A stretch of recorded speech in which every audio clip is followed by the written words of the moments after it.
Welcome to bidanku.com। আমি সঙ্গীতা, তোমাদের ম্যাথসের teacher. চলো দেখা যাক কি প্রবলেম আছে সলভ করার জন্য।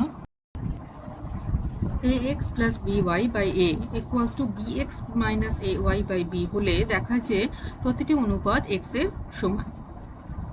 আচ্ছা, কি তাহলে দেওয়া আছে দেখো, ax plus by by a equals to bx minus ay by b হলো।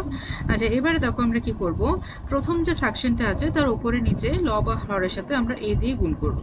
তো a দিয়ে গুণ করলাম a into ax plus by by a into a। Fine. আচ্ছা, এবারে পরের যে ফ্র্যাকশনটা আছে, দ্বিতীয় যে ফ্র্যাকশনটা আছে তার উপরে এবং নিচে আমরা b দিয়ে গুণ করব। তো b into bx minus ay by নিচে হলো b ইন্টু b। ওকে। আচ্ছা, এবারে দেখো তাহলে এটা কি হচ্ছে, a square X plus a B Y by a square. So that is equal to b square X minus a B Y by B square. এবারে আমরা সংযোজন প্রক্রিয়া অ্যাপ্লাই করব।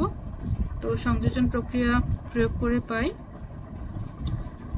সংযোজন প্রক্রিয়া দ্বারা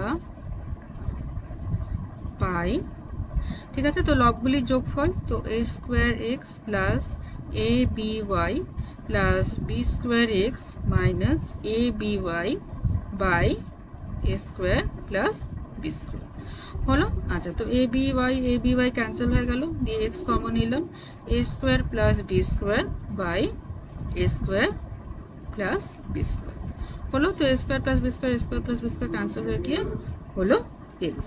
ঠিক আছে, তো এটাই দেখো আমাদের জানতে চাওয়া হয়েছে যে প্রত্যেকটি অনুপাতের মান হবে এক্স, এবং সেটাই আমাদের বেরিয়েছে যে প্রত্যেকটি অনুপাতের মান এক্স। তো তাহলে প্রমাণিত। Thank you for watching bidanku.com। অঙ্কের আরও প্রবলেম এবং সলিউশনের জন্য আমাদের ওয়েবসাইট অবশ্যই ব্রাউজ করুন।